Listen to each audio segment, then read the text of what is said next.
Bismillahirrahmanirrahim. Perkenalkan, nama saya Fikri Saiful Sidik, nomor NIM 240300139. Eh, Kuliah di IAI Persis Bandung, jurusan Pendidikan Agama Islam, paket C, semester 1. Oke, di sini saya akan menyelesaikan tugas yang diberikan kepada kami, yaitu berupa membuat makalah dan mempresentasikannya dalam video. Dan insya Allah dalam video ini saya akan menyelesaikannya dengan mempresentasikan dari makalah yang dibuat. Oke, dengan judul makalah Transformasi Universitas Islam menuju Pendidikan Islam yang Inklusif dan Berdaya Saing, Peluang dan Tantangan di Masa Depan. Untuk latar belakangnya, pendidikan merupakan hak asasi manusia. Pasti dasarnya diwajibkan bagi setiap umat Islam juga, karena thalabul ilmi faridatun ala kulli muslimin. Bahkan ketika seseorang memiliki pendidikan yang tinggi atau ketika keilmuan seseorang itu bisa memadai dari yang namanya kerendahan diri atau kehinaan diri, ketika ilmu yang dipelajari sampai dengan mendalami suatu ilmu, maka seseorang itu akan mendapatkan suatu kemuliaan, sebagaimana Allah Subhanahu wa taala berfirman di dalam surah Al-Mujadalah ayat 11, yarfa'illahu alladziina amanu minkum walladziina utul ilma darajat. Nah, ketika seseorang memiliki keimanan yang kuat, memiliki ilmu pendidikan yang hebat, maka Allah akan mengangkat derajat seorang muslim tersebut. Dan tidak seorang muslim saja, orang kafir pun ketika hebat keilmuannya, mereka pasti mendapatkan kesuksesan, derajat yang mulia. Tetapi alangkah hebatnya ketika seorang muslim mempelajari keilmuan, baik ilmu dunia dan ukhrawi, sehingga Allah akan mengangkat derajat bagi orang-orang yang benar-benar mencari ilmu, sehingga samudra pun ia selami. Nah, di dalam pendidikan ini seseorang bisa mendapatkan kesuksesan baik segi ekonomi, bahkan dari pendidikan pun seseorang bisa mensukseskan dari segi sosial, yaitu berupa sosial masyarakat. Ketika seseorang telah sukses dalam pendidikan, masyarakat pun bisa mendapatkan hasilnya, manfaat dari seorang pendidik yang belajar dengan sungguh-sungguh, yang bisa menerapkan ilmu yang didapatkan oleh peserta didik. Nah, di sini saya akan menerangkan tentang makalah yang memiliki rumusan masalah. Di antaranya adalah bagaimana meningkatkan pendidikan yang inklusif dan kompetitif yang disampaikan oleh Muhammad Jailani PhD. Yang kedua, bagaimana transformasi Muslim Islam wakaf dengan Al-Quran. Yang ketiga, bagaimana transformasi pendidikan tinggi Islam menuju pendidikan Islam inklusif dan kompetitif menurut Aceh Sumantri. Baik, kita akan membahas bagaimana caranya meningkatkan pendidikan yang inklusif dan kompetitif. Muhammad Busdan Muhammad Jailani, PhD, dosen Madya, yaitu Fakultas Kepemimpinan dan Manajemen Universitas Sains Islam Malaysia atau USIM. Nah, dalam pengertian universitas adalah suatu institusi pendidikan yang tinggi, yang mana di dalam institusi tersebut ada penelitian yang memberikan gelar akademis dalam berbagai bidang. Sebuah universitas menyediakan pendidikan sarjana dan pascasarjana.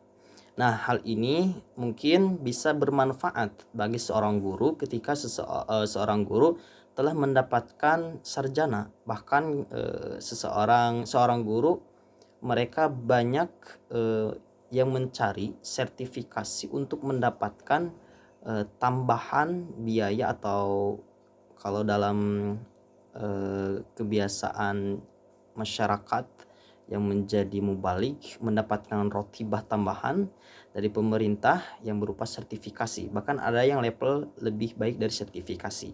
Nah, untuk mendapatkan sertifikasi itu minimal harus mendapatkan sarjana 2 tahun mengajar, mengabdi, dan Kalau misalkan diterima, dia akan mendapatkannya. Nah, ini manfaat diantara seseorang mempelajari pelajaran, meneliti pelajaran sampai di akademis atau di institusi pendidikan yang tinggi seperti universitas.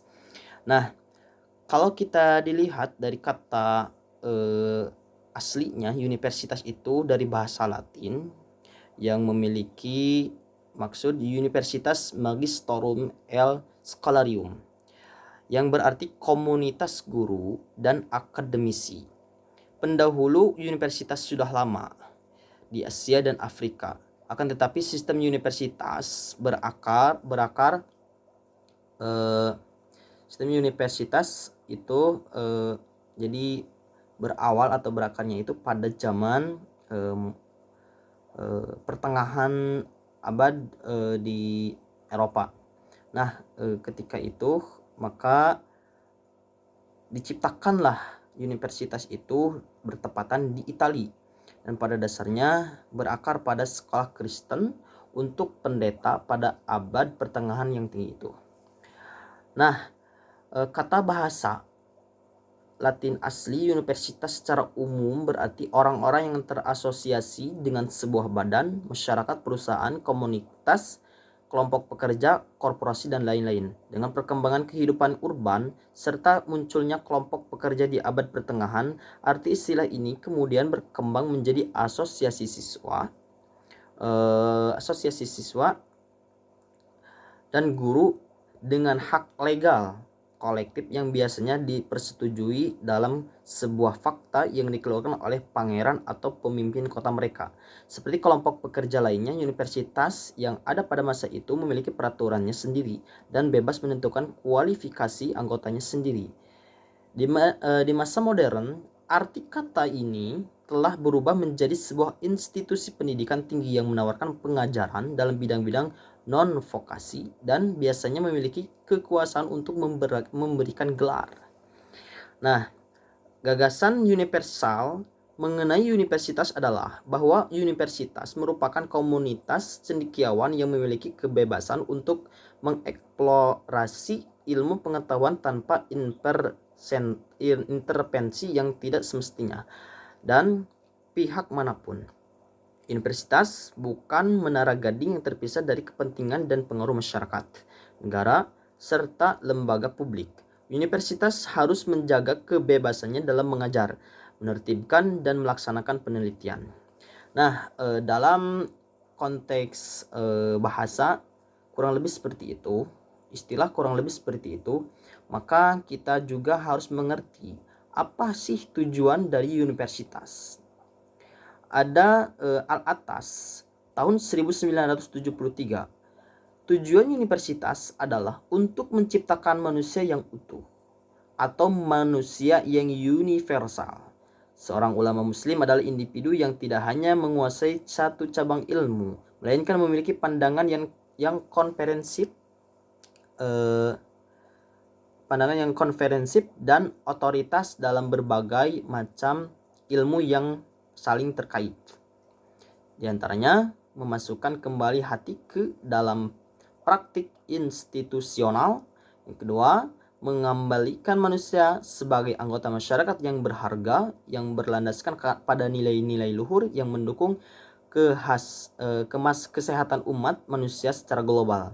Yang ketiga, membuat individu menjadi insan intelektual yang tidak hanya berpengetahuan dan berprestasi, tetapi juga bermoral dan memiliki integritas yang tinggi.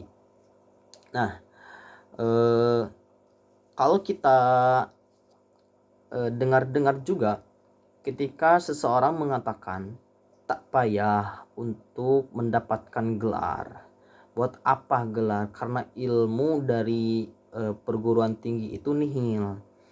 Bahkan ketika seseorang mengatakan tersebut, dia spontan juga suatu saat dia merasa rugi dikarenakan bahwa universitas yang memberikan gelar itu sangat menjunjung tinggi buat dirinya, bahkan bisa saja bermanfaat buat dirinya sendiri. Bahkan ketika seseorang mengetahui dari segi manfaat tujuan untuk masuk dalam akademi atau masuk dalam universitas atau fakultas yang lain sebagainya, maka seseorang itu akan mendapatkan kemuliaan juga. Pernah kalau kita mendengar seseorang yang memiliki titel gelar LC, MAG atau yang lain sebagainya, SPD dan lain sebagainya, wah ini orang berpendidikan. Tapi kalau tidak memiliki gelar tersebut, ini orang biasa saja. Terus mungkin sama sebagian orang akan terpencilkan ya. Dan memang betul bahwa ilmu itu bukan hanya dari universitas saja, dari sosialisasi, bahkan dari pesantren dan lain sebagainya itu juga ada manfaatnya. Cuman kalau misalkan untuk mendapatkan tahap yang lebih global, universal, maka seseorang diberhakkan untuk masuk dalam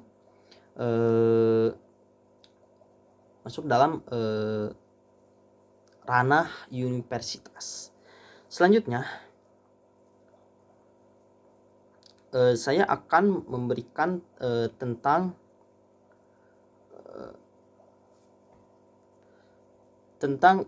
revolusi industri, yaitu tantangan dan peluang.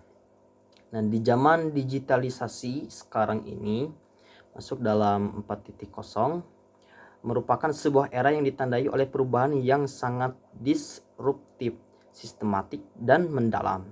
Dengan laju eksponensial dalam kemajuan teknologi yang berfokus pada sistem cyberfisik. Hal ini memperumit batasan antara realitas fisik, digital, dan biologis dalam kehidupan kita. Namun era industri 4.0 membawa tantangan dan peluang yang signifikan dalam berbagai faktor sektor. Industri 4.0 adalah revolusi industri yang ditandai oleh penggunaan teknologi tinggi seperti Internet of Things, kecerdasan buatan atau disebut juga dengan AI zaman sekarang, robotika, analitika data, dan komputasi awan untuk meningkatkan efisiensi, produktivitas, dan inovasi. Nah, efisiensi operasional merupakan salah satu kunci keberhasilan perusahaan di era industri 4.0. Penerapan teknologi canggih dapat meningkatkan produktivitas, mengurangi biaya, dan memberikan daya saing yang lebih baik. Nah, dalam era sekarang ini 4.0, bahwa memang digital itu bagaikan pisau yang bisa memberikan hal yang negatif, bahkan lebih banyak juga hal yang positif. Bagaimana seorang subjek memegang pisau yang bisa memberikan efek yang membuatnya manfaat, bahkan efeknya membuatnya madorot. Di dalam tantangan ini, bahwa seseorang ketika memasuki ranah pendidikan di zaman era digital itu bisa saja mengurangi biaya yang akan dikelola oleh seorang pendidik dan lain sebagainya.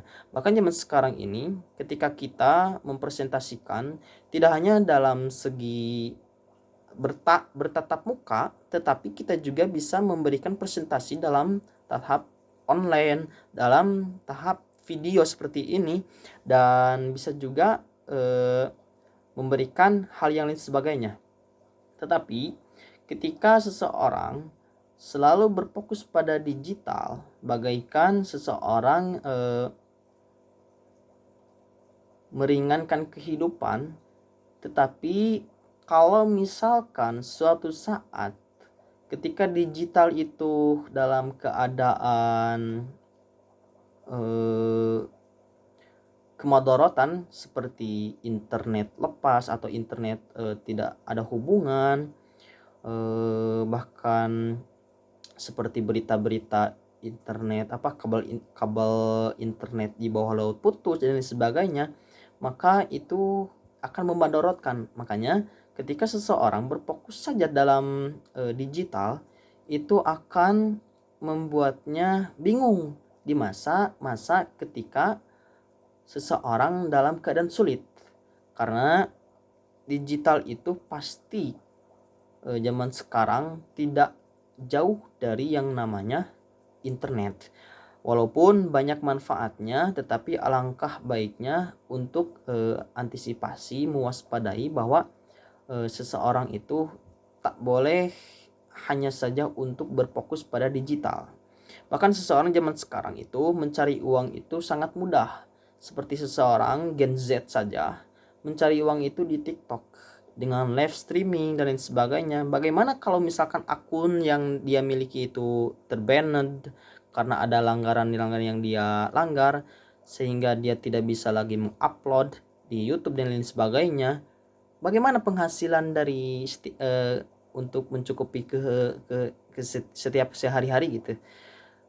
Susah kan?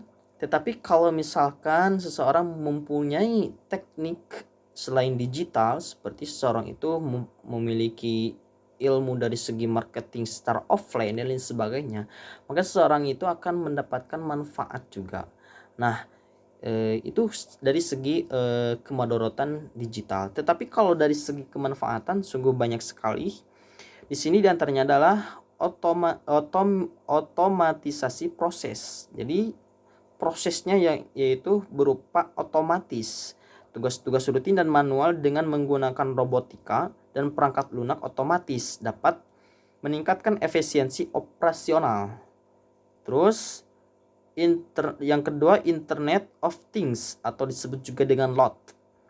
Di sini menghubungkan perangkat dan mesin melalui LOT memungkinkan perusahaan untuk memantau dan mengumpulkan data secara real time. Hal ini memungkinkan pengambilan keputusan yang lebih cepat dan dapat mendukung pemeliharaan yang lebih proaktif. Yang ketiga, analitika data. Memanfaatkan analitika data untuk menganalisis besar data operasional dapat memberikan wawasan yang berharga. Ini dapat membantu perusahaan mengidentifikasi pola, tren, dan peluang untuk meningkatkan proses operasional. Sistem manajemen rantai. Yang keempat, sistem manajemen rantai pasokan atau disebut juga dengan SCM. Menetapkan sistem manajemen rantai pasokan yang terintegrasi dan dapat meningkatkan koordinasi antara berbagai tahap produksi, distribusi, dan manajemen inventaris. Hal ini mengurangi ketidakpastian dan mempercepat respons terhadap perubahan pasar. Yang selanjutnya adalah tentang kecerdasan buatan AI. Pemanfaatan kecerdasan buatan dalam proses produksi dan manajemen operasional dapat meningkatkan prediksi, perencanaan, dan pengoptimalan operasional. Selanjutnya, sistem informasi terintegrasi memastikan bahwa sistem informasi berbagai departemen saling terhubung dan terintegrasi dapat meningkatkan visibilitas dan koordinasi antara berbagai fungsi perusahaan. Selanjutnya, peningkatan efisiensi energi. Nah, di sini energi pasti memiliki efisiensi, mengadopsi teknologi yang lebih efisiensi secara energi. Yang selanjutnya, pengembangan keterampilan karyawan. Memberdayakan karyawan dengan keterampilan yang sesuai dengan teknologi canggih dapat meningkatkan produktivitas dan membantu perusahaan menghadapi perubahan dan lingkungan kerja. Nah, itu berbagai kemudahan yang seseorang bisa mengakses digital di era industri 4.0, sangat memudahkan dan bisa saja sangat bermanfaat sekali. Bahkan manfaat teknologi 4.0 dalam pendidikan, beberapa manfaat utamanya dalam bisnis merupakan salah satu sektor yang sangat dipengaruhi oleh teknologi revolusi industri 4.0. Yang diantaranya adalah peningkatan efisiensi operasional. Seperti saya jualan fashion, seperti headwear atau topi.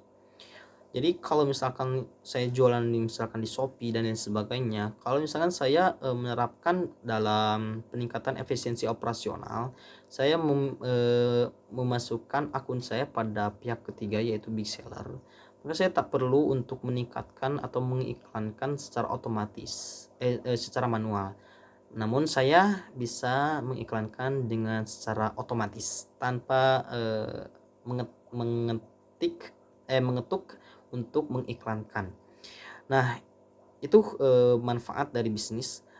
Yang kedua adalah perluasan pasar dan pemasaran. Memang betul kalau saya live streaming di Shopee, di TikTok, itu jangkauannya pelanggan-pelanggan itu pada luas. Bahkan ketika seseorang produksi langsung menjual dengan harga produksinya, pasti seseorang beralih untuk membeli barang-barang produksi karena lebih murah. Dan yang selanjutnya inovasi produk dan layanan. Memang layanan begitu mudah, bahkan ketika sekarang untuk memberikan barang ke tempat atau ke pelosok-pelosok yang tidak pernah kita singgahi, itu bisa kita singgahi dengan melalui kurir ya. Selanjutnya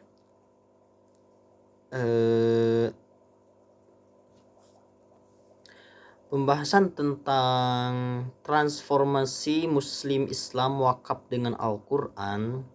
Di sini mungkin sudah kita ketahui selaku umat Islam bahwa ketika kita meninggal, maka ada 3 yang mengantarkan kita pada kuburan ya, untuk mengantarkan kita sampai ke kuburan gitu. Yang pertama adalah hartanya, yang kedua adalah keluarganya, dan yang ketiga adalah amalnya. Keluarga dan hartanya itu meninggalkannya, tetapi ada satu, yaitu amalnya. Dan kalau kita melihat dari hadis, Rasulullah SAW bersabda dari sahabat Abu Hurairah juga, apabila anak Adam wafat, maka terputuslah amalnya kecuali 3 hal. Apa saja 3 hal itu? Yaitu ilmu yang bermanfaat, sodakoh jariyah, dan anak yang soleh yang selalu mendoakan orang tuanya. Walaupun orang tuanya itu sudah wafat, tetapi anaknya itu sering mendoakannya, maka itu pun menjadikan investasi bagi bagi orang tua yang memiliki anak yang soleh, selalu mendoakannya ketika dia sudah wafat, sehingga dia yang asalnya ahli neraka, tapi dia sama Allah dijadikan menjadi ahli surga dikarenakan doa seorang anak untuk orang tuanya. Nah, di sini menerangkan tentang ilmu yang bermanfaat. Ilmu yang bermanfaat kenapa bisa menjadi amal jariyah atau amal yang mengalir sampai kita wafat, sampai kita dibangkitkan walaupun kita sudah meninggal. Nah, ilmu yang bermanfaat itu bisa memberikan kemaslahatan umat. Karena kalau misalkan tidak ada ilmu yang bermanfaat, umat bisa terpecah belah. Nah, itu diantaranya. Yang kedua adalah sedekah jariyah. Kalau misalkan seseorang menginfakkan hartanya untuk di jalan Allah, seperti membangun masjid dan lain sebagainya, maka masjid pun bisa dimanfaatkan, sehingga amalan-amalan ketika seseorang melaksanakan ibadah di masjid, dan di masjid itu adalah tempat yang seorang sudah meninggal yang mereka telah mewakafkan hartanya untuk di jalan Allah, sehingga masjid itu bermanfaat, maka amalan pun akan mengalir kepada orang yang mewakafkan. Dan yang ketiga adalah anak soleh seperti yang saya jelaskan tadi. Nah, selanjutnya pembahasan tentang transformasi pendidikan tinggi Islam menuju pendidikan Islam inklusif dan kompetitif. Langkah pendidikan Islam sedang berubah. Untuk berkembang di dunia modern, kita memerlukan pendekatan revitalisasi yang menghormati tradisi sekaligus memenuhi kebutuhan modern. Pembahasan ini mengeksplorasi jalan ke depan yang menumbuhkan pemikiran kritis, mendorong inklusivitas, dan memanfaatkan teknologi untuk pembelajaran yang mudah diakses. Nah, tentang transformasi pendidikan tinggi Islam menuju pendidikan Islam inklusif dan kompetitif. Ini merupakan sebuah pendidikan yang memberikan ilmu yang bermanfaat ketika pendidikan itu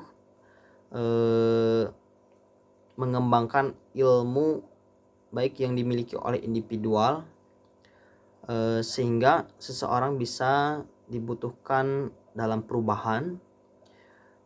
Bahkan kurikulum tertinggal pun banyak sekolah atau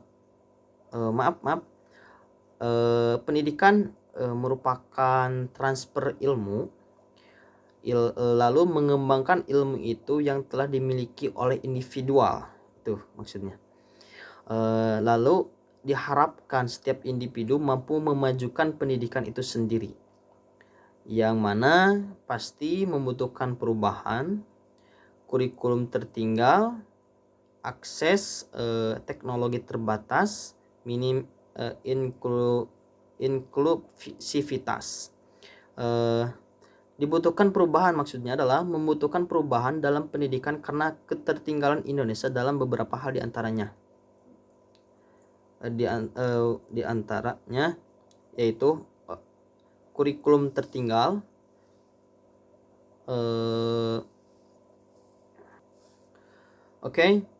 di sini saya akan melanjutkan pembahasannya tentang bahwa transformasi pendidikan tinggi Islam menuju pendidikan Islam inklusif dan kompetitif.